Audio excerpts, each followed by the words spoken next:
dari koresponden yang saya wawancarai, hasilnya adalah mereka jadi lebih yakin bahwa habaib itu tidak ada di Indonesia. Habib itu tidak ada, jika dari koresponden yang saya wawancarai. Namun memang, tesis yang saya lakukan tidak terfokus pada seberapa banyak yang percaya dan seberapa banyak yang tidak percaya, seperti Yang itu. tidak percaya.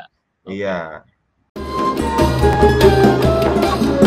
Hal tesis yang sudah saya lakukan sebagai persyaratan kelulusan saya dari Magister Komunikasi Penyiaran Islam di UIN Syarif Hidayatullah Jakarta. Oh, kalau dilihat dari latar belakangnya, karena saya ini terfokus di penyiaran Islam ya, jadi pada saat saya mencari permasalahan untuk dilakukan penelitian, saya melihat sesuatu kebaruan dan sesuatu yang lagi booming. Dan pada saat saya cari,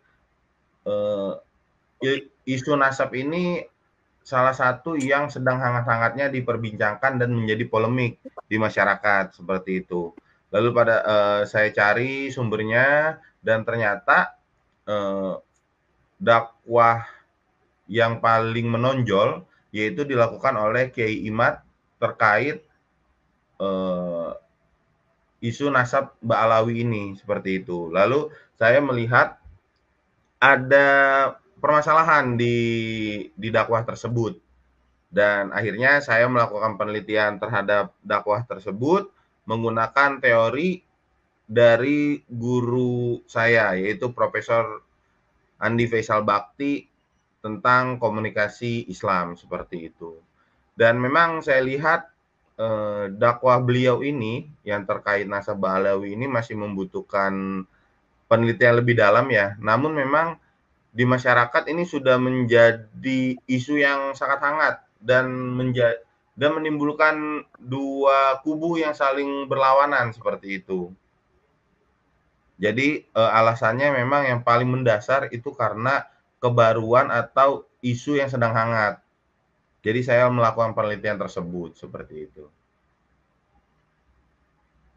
Iya, Mas Andi, apa yang Anda temukan ketika masuk, ke dalam bahwa Kiai Imad dakwahnya, tentang yang paling, kencang adalah tentang, nasab Alawi atau mengkritisi nasab Alawi. Apa yang Anda temukan di situ? Ya, pertama kan, yang saya temukan itu karena saya saat saat melakukan penelitian ini terfokus pada dakwah Kiai Imadnya, namun memang dakwahnya itu yang, hanya membahas nasabah Alawi. Dan saya melihat dakwah beliau ini dari sudut pandang komunikasi Islam, teori komunikasi Islam, di mana teori tersebut ada 4 hal, yaitu tablik, takhir, khairu ummah, dan akhlakul karimah. Jadi saya melihat 4 hal ini nih, di tablik, penyampaian yang dilakukan oleh Kiai Imad ini memang, jika orang awam yang melihat, eee, dakwah beliau, itu memang, seharusnya meyakini bahwa, yang disampaikan Kiai Imad ini adalah benar.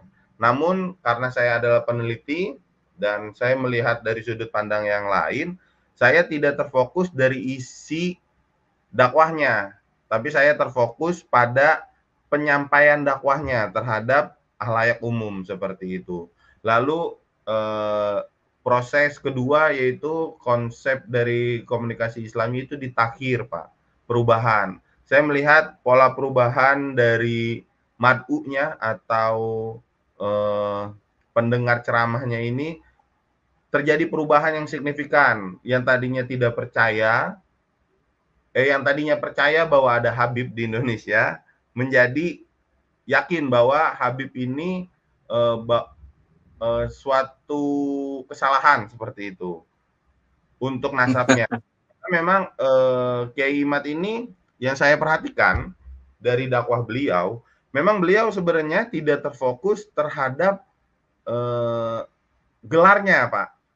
Tidak terfokus pada gelarnya yang saya perhatikan, tapi terfokus pada oknum-oknum yang memanfaatkan gelar kehabiban tersebut. Walaupun sebenarnya gelar tersebut belum tentu benar, belum tentu ada seperti itu. Dari memang Kiai Imad menyebut beberapa oknum, tapi tidak boleh saya sebutkan. Dan yang menjadi masalah itu pada saat oknum-oknum tersebut menganggap dirinya lebih suci daripada kiai-kiai yang ada di Nusantara seperti itu. Nah, saya terfokus di sana seperti itu. Jadi saya melihat, oh iya benar juga ini menurut Kiai Imad, karena oknum-oknum ini sepertinya ada suatu kesalahan. Dia menganggap dirinya lebih baik daripada ulama-ulama di Indonesia, namun ahlak ahlaknya yang ditunjukkan di masyarakat tidak seperti ahlakul karimah Rasulullah Shallallahu Alaihi Wasallam. Seperti itu, Pak. Itu yang saya temukan dari 2 poin konsep dari tablik dan takhir pada penelitian saya. Oke, baik.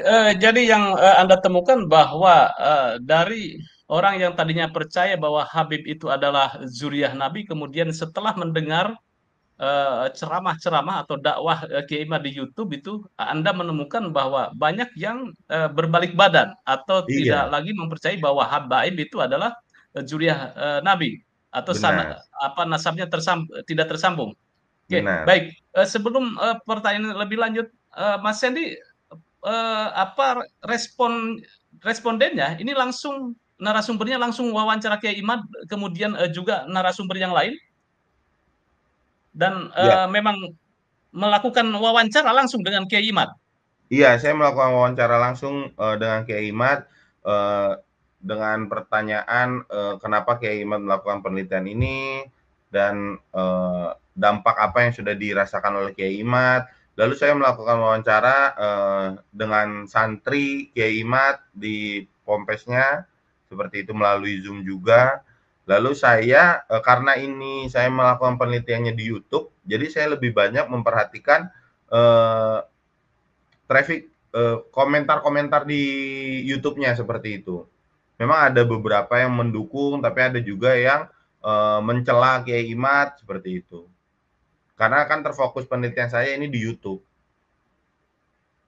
Oke, jadi Anda risetnya adalah dakwah-dakwah Kiai Imad tentang nasab di YouTube dan Benar, tapi dengan Kiai Imad wawancara langsung kan, ya? benar, Langsung wawancara. benar, Nah, benar. dari pandangan Mas Sandy, bagaimana menurut Anda itu sosok Kiai Imad itu setelah Anda wawancarai? Ya, beliau Kiai Imad adalah orang yang sangat berilmu dan memang beliau pada saat melakukan penelitian tentang nasab Ba'alawi ini memang sangat mendalam ya, dan banyak referensi-referensi yang beliau cantumkan di tesisnya. Jadi tidak asal ngomong kalau kata kebanyakan orang ya. Dia benar-benar berilmu dan melakukan penelitian tersebut secara mendalam seperti itu. Dan kalau dilihat dari background beliau adalah seorang pemimpin pondok pesantren, memang ini adalah kalau beliau mengatakan ini adalah kebenaran yang lambat laun akan terbukti seperti itu. Kalau dia menyampaikannya seperti itu, memang butuh proses. Ya, di sini saya membaca bahwa ada eh, temuan-temuan tentang narasumber yang lain. Tetapi apakah Anda tanyakan bahwa apa sebetulnya tujuan dakwah Kiai Imad dengan fokus beberapa tahun yang lalu itu tentang membongkar tentang nasab Balawi atau nasab Babaib? Ya, kalau tujuan Kiai Imad memang pada saat saya melakukan wawancara, seperti yang sudah saya sampaikan tadi, memang fokus beliau ini terhadap oknum-oknum yang menyalahi aturan, tidak menunjukkan akhlakul karimah Rasulullah, namun beliau mengatakan bahwa beliau adalah keturunan Nabi. Nah, itu sebenarnya tujuan tujuan Kiai Imad melakukan dakwah tentang nasab Balawi ini. Ya, baik. Eh, Mas Sandy, selain aktor utama yaitu Kiai Imad, tentu ada responden yang lain, apakah Benar. ustadz atau pendengar. Nah, sampling yang Anda wawancara itu berapa orang dan apa saja yang paling Anda temukan di situ? Ya, ada beberapa memang yang saya wawancarai dan yang paling membekas di dalam penelitian saya itu, eee, dari dakwah Kiai Imad ini, koresponden ada yang menyatakan bahwa di daerah beliau itu sebelum ada dakwah Kiai Imad, ada oknum Habib yang melakukan, apa ya namanya ya, minta jatah Oh, terhadap, dawir lah, istilah bahasa Arabnya dawir begitu kan ya? ya dawir, meminta jatah terhadap wilayah tersebut. Tapi setelah ada dakwah Kiai Imad, jadi masyarakat berani membantah terhadap oknum Habib tersebut dan akhirnya oknum Habib tersebut tidak meminta jatah kembali di masyarakat tersebut seperti itu. Jadi saya melihat sebegitu sebegitu bahayanya oknum-oknum yang mengatasnamakan Habib tersebut seperti itu. Baik Mas, di sini saya coba ini ada pertanyaan Anda, bagaimana perubahan yang dirasakan Bapak setelah mendengar dakwah Kiai Imaduddin tentang nasab habaib? Nah ini kan ada pertanyaan seperti itu. Dari Iya. mayoritas bagaimana mereka menjawabnya? Perubahannya lebih ke memperdalam ilmu. Jadi pada saat sebelum adanya Kiai Imad, dakwah Kiai Imad ini, beliau menganggap ilmu nasab ini sesuatu yang tidak harus dipelajari secara mendalam. Tapi pada saat ada dakwah beliau, menimbulkan ketertarikan yang lebih dalam dan akhirnya koresponden-koresponden yang saya wawancarai lebih mendalam kembali mencari data-data tentang nasab-nasab Rasulullah di Indonesia seperti itu. Jadi lebih memperdalam ilmu. Ya, artinya orang yang responden yang Anda temui itu ya, setelah mendengar dakwahnya Kiai Imad atau membongkar tentang nasabah Alawi, banyak yang terpacu untuk Benar, membuka kembali, mempelajari buku atau turos kitab-kitab, benar. sehingga ini menurut Anda ini dampaknya positif dakwah Kiai Positif Imad, sekali. begitu? Benar. Ya. Nah, menurut Mas Hendy, sejauh yang di riset, apakah dakwah tentang nasab yang digagas oleh Kiai Imad itu berhasil atau tidak lewat media sosial ini? Untuk keberhasilannya sebenarnya belum bisa saya jawab ya. Karena memang fokus saya dari penelitiannya bukan berhasil atau tidaknya, tapi lebih melihat dakwah beliau dari perspektif komunikasi Islamnya seperti itu. Tapi saya berharap mungkin ke depannya ada peneliti-peneliti lain yang berani melakukan penelitian terhadap keberhasilan dakwah beliau tentang Ba'alawi ini. Atau mungkin ada peneliti yang lebih lebih berniat lagi membuktikan apakah Habib di Indonesia benar benar adanya atau tidak seperti itu.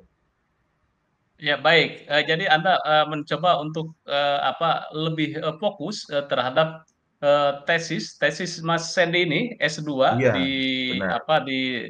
Fakultas Dakwah ya, Fakultas Dakwah Iya, dakwah. UIN Syarif Hidayatullah Jakarta, yaitu tentang dakwah fanatisme Kiai Imad di YouTube, yaitu tentang Nasabah Alawi. Ini menarik karena Mas Sandy pemirsa pada Suara TV itu membongkar bagaimana pola dakwah yang dilakukan Keiman dengan metodologi dengan metode kualitatif ya, kualitatif investigatif kalau saya melihat ya.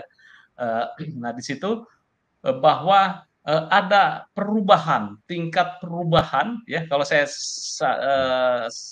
samarikan bahwa ada perubahan perilaku ketika orang memandang atau melihat kesimpulan tentang dari hasil dakwahnya Kiai Imad, yaitu tentang nasab, di mana yang tadinya meyakini bahwa habaib itu adalah zuriyah Rasulullah atau tersambung ke Rasulullah, Tetapi ketika ada dakwahnya Kiai Iman yang membombardir tentang nasab Ba'alawi, itu tereduksi ya. Mungkin ada yang ragu gitu ya, Iya, ya, ada yang yakin, iya. ada yang menolak gitu kan, atau yang semakin fanatik. Nah, ini simpulannya seperti apa ini, Mas? Yang Muhibin Habaib semakin fanatik, kemudian juga yang tadinya percaya kemudian tidak percaya, itu berapa persen Anda melihatnya? Ada tidak angkanya? Untuk, untuk hal tersebut sebenarnya, belum saya lakukan, penelitiannya. Tapi jika memang dari koresponden yang saya wawancarai, hasilnya adalah mereka jadi lebih yakin bahwa habaib itu tidak ada di Indonesia. Habib itu tidak ada, jika dari koresponden yang saya wawancarai. Namun memang, tesis yang saya lakukan tidak terfokus pada seberapa banyak yang percaya dan seberapa banyak yang tidak percaya, seperti Yang itu. tidak percaya. Oke. Iya, Ya, ya. Oke, pemirsa ini menarik, walaupun ini lebih kepada metodologi dakwahnya, iya, dakwah keiman tentang nasab di YouTube, tetapi sedikitnya memberikan sebuah perspektif baru bahwa kajian nasab menjadi menarik oleh iya, mahasiswa S2 dan dijadikan tesis. Dan alhamdulillah ini komlot ini nilainya. alhamdulillah.